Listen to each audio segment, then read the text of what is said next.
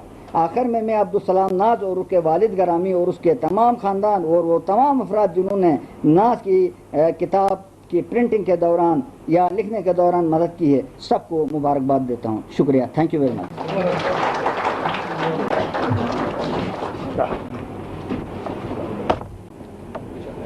یہ تھے جناب عبدالخالق تاج صاحب جو اپنے تاثرات سے ہمیں نواز رہے تھے۔ سامعین محترم، اب آپ کے سامنے ایک نوجوان شاعر تشریف لاتے ہیں، محمد ظفر شاکر، جو مصنف کے حوالے سے اپنا منظوم کلام سنائیں گے۔ ہم جن فضاؤں میں سانس لے رہے ہیں، بدقسمتی سے پچھلی دہائی میں ان فضاؤں میں نفرتوں کا گرد و غبار سرایت کر گیا ہے۔ محبت کے رشتے کمزور پڑ چکے ہیں، دلوں کے درمیان عداوت کی خلیج حائل کر دی گئی ہے۔ ان فاصلوں کو سمیٹنے، نفرتوں کو قربتوں میں بدلنے کے لیے جو کردار اہل ادب ادا کر سکتے ہیں وہ کسی اور کے بس میں نہیں۔ مجھے انتہائی خوشی ہے کہ میرا دوست، میرا بھائی عبدالسلام ناز بھی اب اس قافلے میں شامل ہو چکا ہے جو معاشرتی قدرتوں کی بہتری کے لیے شام و سحر تگ و دو کرتا ہے۔ میں عبدالسلام ناز کو اس کی پہلی کاوش پر خراج عقیدت پیش کرنے کے ساتھ ساتھ آنے والے دور میں اس کے کردار کے حوالے سے جو توقعات رکھتا ہوں اس کا اظہار میں نے ایک چھوٹی سی نظم کی صورت میں کیا ہے جو نظر حاضرین ہے۔ پھر ایک چراغ جلا ہے ادب کی دھرتی میں، پھر ایک چراغ جلا ہے ادب کی دھرتی میں، وہ جس کے نور سے روشن ہوئے ہیں کوہ دمن۔ عداوتوں کی جلستی زمیں کے سینے پر، عداوتوں کی جلستی زمیں کے سینے پر محبتوں کے چمنزار کھلنے والے ہیں۔ نکھر گئی ہیں فضائیں قلم کی بوندوں سے، نکھر گئی ہیں فضائیں قلم کی بوندوں سے، حروف پھر سے دمکنے لگے ہیں آنگن میں۔ نئے سفر پہ چلا ہے محبتوں کا سفیر، نئے سفر پہ چلا ہے محبتوں کا سفیر، مٹے گی اس کے قلم سے عداوتوں کی لکیر۔ گزر چکا ہے مسائل کے ریگزاروں سے، گزر چکا ہے مسائل کے ریگزاروں سے، بہت قریب ہے اب اس کی منزل توقیر۔ اور اناز تجھ کو ادب کا سفر مبارک ہو، اناز تجھ کو ادب کا سفر مبارک ہو، یہی دعا ہے کہ تجھ سے ادب کی ہو تفسیر۔ بہت بہت اچھا۔ یہ تھے جناب محمد ظفر شاکر صاحب۔ اب آپ کے سامنے ہمارے ایک اور نوجوان شاعر جن کا تعلق کوچکنڈات سے ہے تشریف لاتے ہیں، جناب محمد اسلم ساحل۔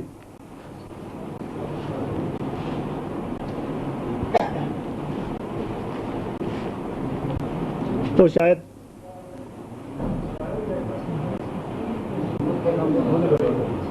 اب میں ایک اور نوجوان شاعر کو بلانے جا رہا ہوں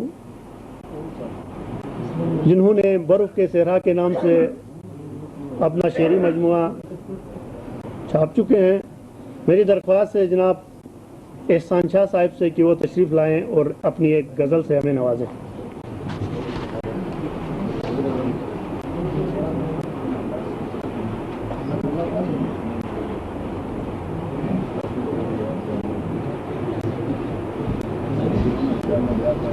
بسم اللہ الرحمن الرحیم۔ کتاب کے مصنف کے لیے تو دعائیہ شعر۔ خزاں کی رت میں بہاروں کی تو مثال رہے، خزاں کی رت میں بہاروں کی تو مثال رہے، خدا کرے کہ تیرا حسن لازوال رہے۔ خزاں کی رت میں بہاروں کی تو مثال رہے، خدا کرے کہ تیرا حسن لازوال رہے، ہر ایک حال میں تجھ کو میں یاد رکھوں گا، ہر ایک حال میں تجھ کو میں یاد رکھوں گا، ہر ایک لمحہ مجھے بس تیرا خیال رہے. بڑی بہت اچھا، بہت اچھا. اب آپ کے سامنے ہمارے حلقے کے ایک بہت سینئر شاعر تشریف لاتے ہیں، جناب مشتاق احمد راہی. ان کو بلانے سے پہلے ان کے 2 شعر ملاحظہ فرمائیں. میرے دل کا فسانہ جل گیا ہے، خبر کچھ ہے زمانہ جل گیا ہے، کہیں بجلی گری اور شاخ ٹوٹی، کہیں تو آشیانہ جل گیا ہے. تشریف لاتے ہیں مشتاق احمد راہی.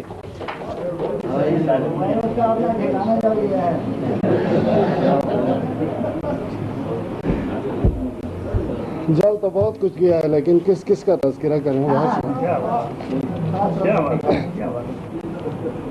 میں جمشید صاحب کی ایک شعر پہ پوری ایک نظم کہنے والا ہوں، جو شاید نمکین بھی ہے اور کریٹیکل بھی. ادھر کشمیریوں پر ظلم باطل نے کیا، لیکن مسلمانوں نے لوٹی ہیں یہاں آزادیاں میری. اس ایک شعر کے لیے ایک پوری غزل جو ہے نظر ہے، اور وہ ہے ہسپتال کا حال. کل ہوا درد شکم مجھ کو، گیا میں ہسپتال، مجھ کو رحم آنے لگا دیکھا مریضوں کا جو حال. میڈیکل سرجن کے کمرے کی پکڑ لی جب قطار، پہلے ہی کافی پڑے تھے لوگ کر کے انتظار. سرجیکل سرجن کے بھی در کا تو عالم اور تھا، یہ خبر کس کو تھی کمروں کا جو پچھلا ڈور تھا. اور ایک پر لائن تھی بندی، ایک پر تالا پڑا، میرے رب کس ڈاکٹر سے یہ میرا پالا پڑا. اور ڈاکٹر جو تھا گلے کا ناک کا اور کان کا، ڈاکٹر جو تھا گلے کا ناک کا اور کان کا، وہ بھی ہو کر رہ گیا ہے اپنی ہی دکان کا. اور جو بھی جائے ہاسپٹل تو کاٹ کھاتا ہے اسے، جو بھی جائے ہاسپٹل تو کاٹ کھاتا ہے اسے، اور کلینک کا پتہ ایک دم بتاتا ہے اسے. اور 10 بجے تک ڈاکٹر کے پرسنل مہمان تھے، 10 بجے تک ڈاکٹر کے پرسنل مہمان تھے، اور 10 بجے کے بعد ڈاکٹر چائے پر مہمان تھے. درد کی شدت میں میرے کچھ اضافہ ہو گیا، پر نہ آیا ڈاکٹر اور ایک عرصہ ہو گیا. ڈاکٹر آنکھوں کا بھی آتا نہیں کیوں کر نظر، ڈھونڈتے میں اس کو پایا میں نے آشوب بصر. اور بھی امراض میں تھے لوگ بے حد مبتلا، ہر طرف سے آ رہی تھی بس صدائے واویلا. 1 بجے کا وقت تھا واپس جو آیا ڈاکٹر، شکر ہے پھر بھی یہاں تشریف لایا ڈاکٹر.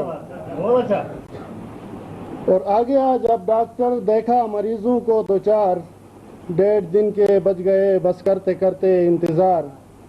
اور کچھ مریضوں کو کہا کچھ ریسٹ کرنے کے لیے، کچھ کو فرمایا کہ 2 خون ٹیسٹ کرنے کے لیے، کچھ کو لکھا ایکس رے کا، کچھ کو نسخہ دے دیا، کچھ کو الٹرا ساؤنڈ کا اس نے مشورہ دے دیا.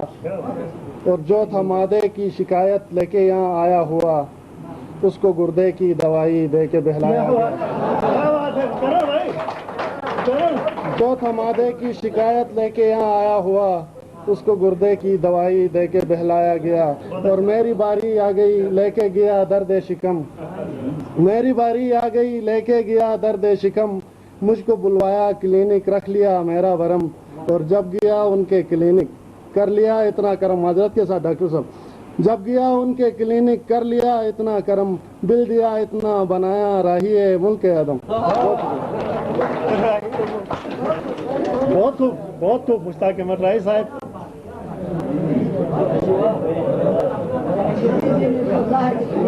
اس طرح متوجہ ہو جی، اس کا جواب ڈاکٹر فردوس صاحب بیٹھے ہوئے ہیں وہی بہتر دے سکتے ہیں. سامعین محترم، اب آپ کے سامنے ہمارے ایک اور نوجوان شاعر تشریف لاتے ہیں، جناب عبدالرشید ارشد، جو مصنف کے اعزاز میں اپنا منظوم کلام پیش فرمائیں گے.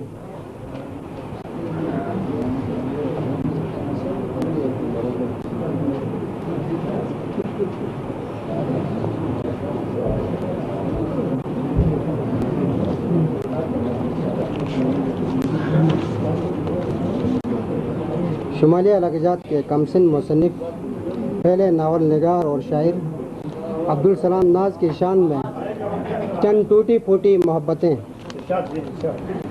جہان تازہ میں اونچا تیرا مقام سلام، جہان تازہ میں اونچا تیرا مقام سلام، سلام کرتا ہوں دل سے تجھے سلام سلام۔ تو گفتگو کے سلیقے سے خوب واقف ہے، تو گفتگو کے سلیقے سے خوب واقف ہے، اثر بھی کرتا ہے دل پر تیرا کلام سلام۔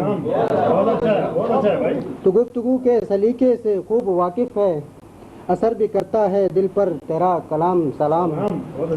خدا کرے کہ صدا حاسدوں سے دور رہو، خدا کرے کہ صدا حاسدوں سے دور رہو، ہر ایک دل سے کرے تیرا احترام سلام۔ یہ چند لفظ اگرچہ نہیں تیرے پایا، یہ چند لفظ اگرچہ نہیں تیرے پایا، میں ان کو کرتا ہوں پھر بھی تمہارے نام سلام۔ ایک کرگل کے مجاہدین کے لیے ایک غزل ہے۔ ابھی کرگل تو ایک پہلا قدم ہے، ابھی کرگل تو ایک پہلا قدم ہے، لڑیں گے جب تلک سینے میں دم ہے، وطن کی آن پر ہم جان دیں گے، وطن کی آن پر ہم جان دیں گے، ہمیں مٹی کی حرمت کی قسم ہے، رہیں گے لے کے ہم کشمیر ایک دن، رہیں گے لے کے ہم کشمیر ایک دن، یہی لوہے ہوا پر بھی رقم ہے، نہیں کفار کی قسمت میں جنت، نہیں کفار کی قسمت میں جنت، میرا کشمیر تو رشک ارم ہے، بڑھو آگے وطن کے سرفروشو، بڑھو آگے وطن کے سرفروشو، خدا جب ساتھ ہے تو کیسا غم ہے۔ یہ تھے جناب عبدالرشید درشت۔ اب آپ کے سامنے ہمارے ایک اور نوجوان شاعر جو اب تشریف لا چکے ہیں، میری مراد جناب محمد اسلم ساحل سے ہے کہ وہ تشریف لائیں اور اپنے کلام سے ہمیں نوازیں۔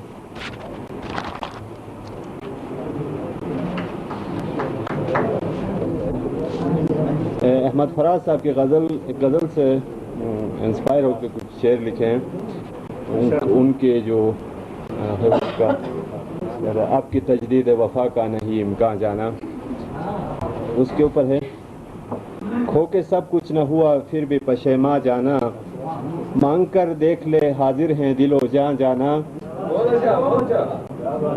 دل کے سودے میں نہ رکھ پیش نظر سود و زیاں، دل کے سودے میں نہ رکھ پیش نظر سود و زیاں، جیسے ہم بک گئے ہاتھوں تیرے ارزاں جانا، اور مدتوں بعد اجالوں سے ہوئے ہیں مانوس، مدتوں بعد اجالوں سے ہوئے ہیں مانوس، کھول دو اپنا کبھی زلف پریشان جانا، ہم تیرے پاس ہیں قاصر ہیں مگر ملنے سے، ہم تیرے پاس ہیں قاصر ہیں مگر ملنے سے، اتنا مجبور نہ ہو کوئی بھی انسان جانا، اور روز دیتے ہیں نیا زخم وہی لوگ مجھے، روز دیتے ہیں نیا زخم وہی لوگ مجھے، کل تلک تھے جو میرے درد کا درما جانا، اور آئینہ دیکھ کے میں خود کو نہ پہچان سکا، آئینہ دیکھ کے میں خود کو نہ پہچان سکا، اٹ گئی گرد جہاں میں میری پہچان جانا، جانتے بوجھتے کرتے ہیں